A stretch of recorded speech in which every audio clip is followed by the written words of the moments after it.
Hi, it's Phyllis.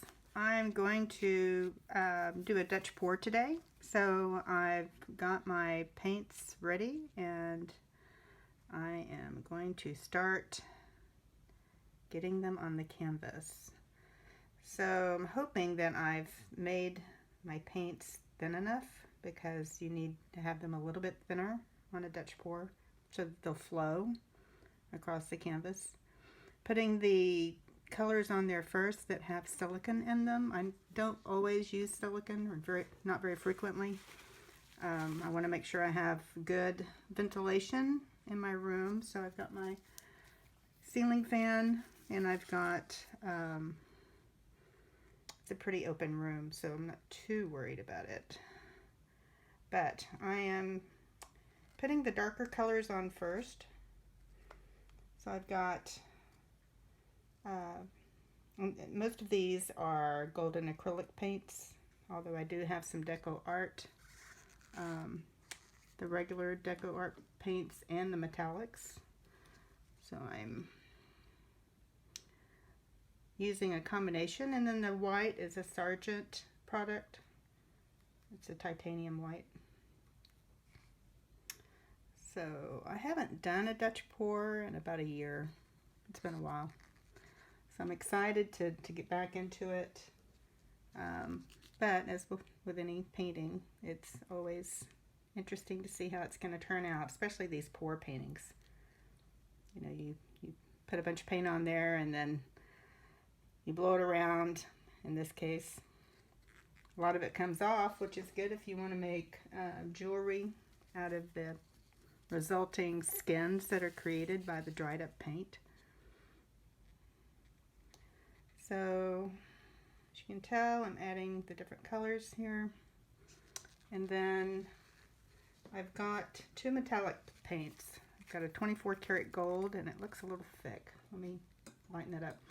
All the paints have Floetrol, which is a pouring medium, added to them.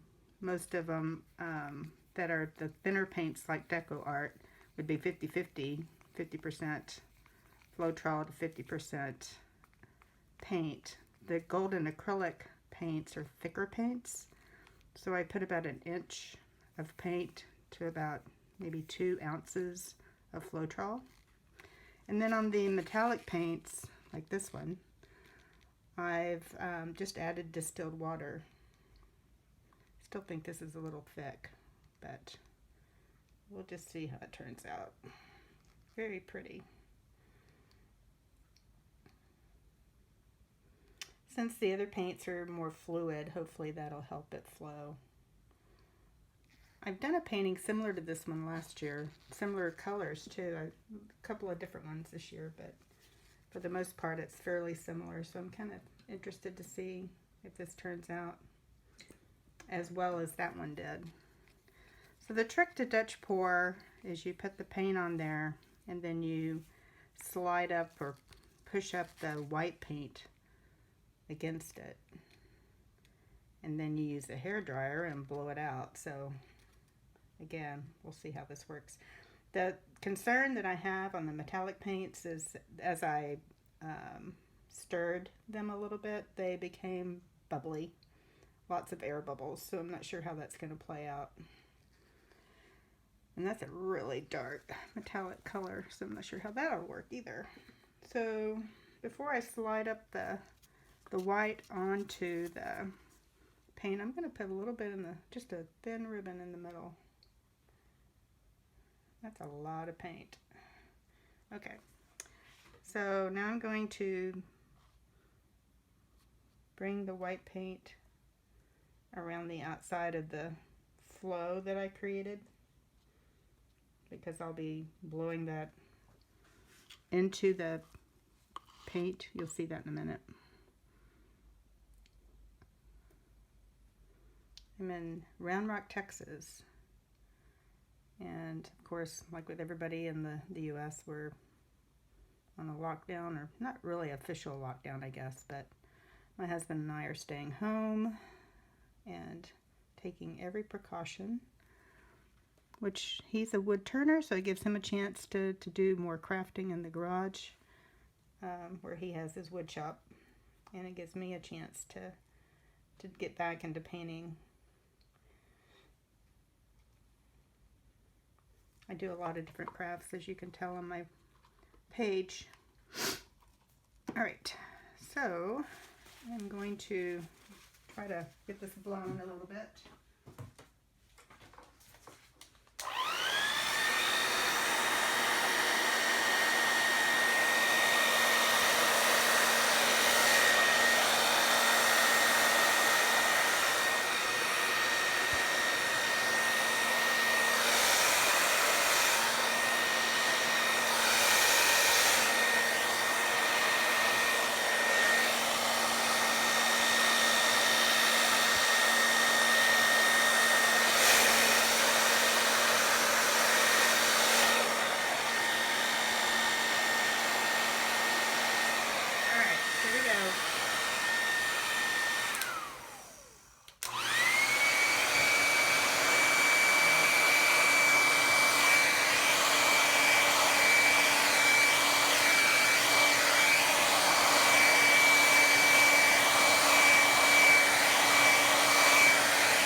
Wiping off the end of my blow dryer because I always end up touching the paint for some reason.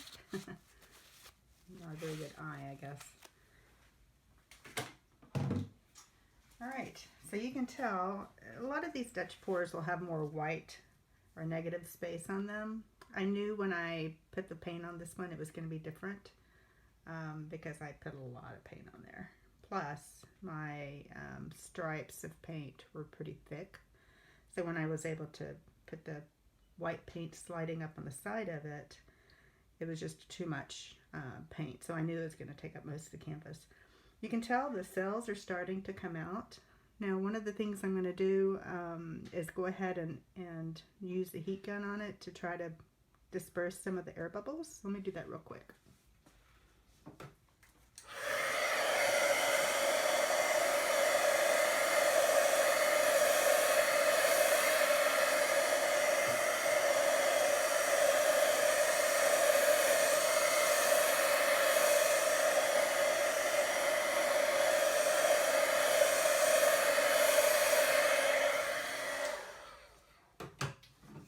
Now with some acrylic pour paintings, people will tilt them and move the paint around. I'm not going to touch it. I like the way it's turning out. You can see the cells are popping up. Some of that's from the density of the paint. Some of it is from the silicone that I added. And then the other thing you can tell is over on the side here where the paint is dripped off.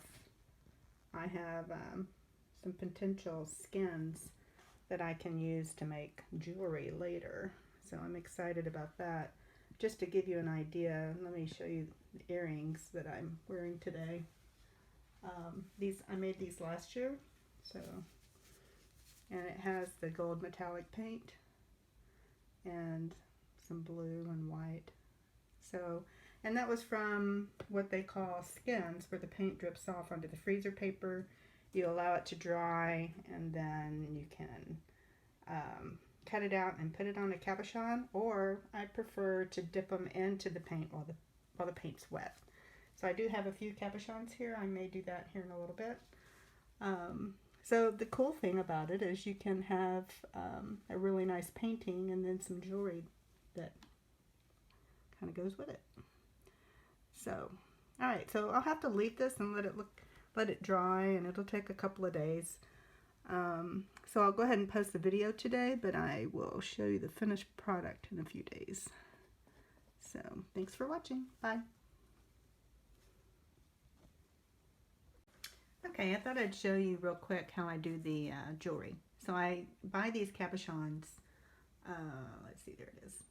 And I think these are, I'll have to check and see what the size is, but I think they're 25 millimeters. And so I glue a glue dot and a golf tee on the top, and then I put the bottom into, of course I got the paint, put it into the rubbing alcohol just to clean the surface before I put it in the paint. And then I find a spot in the paint that I think looks really cool. So for instance, this one. And I just place it on there and get some paint on it. And then I, you know, if I don't like it, I can wipe it off and do another one, but I think that one looks okay. I'm not really sure if I like the colors though, so I'm going to think about that one. But when it's ready, then I put it in some,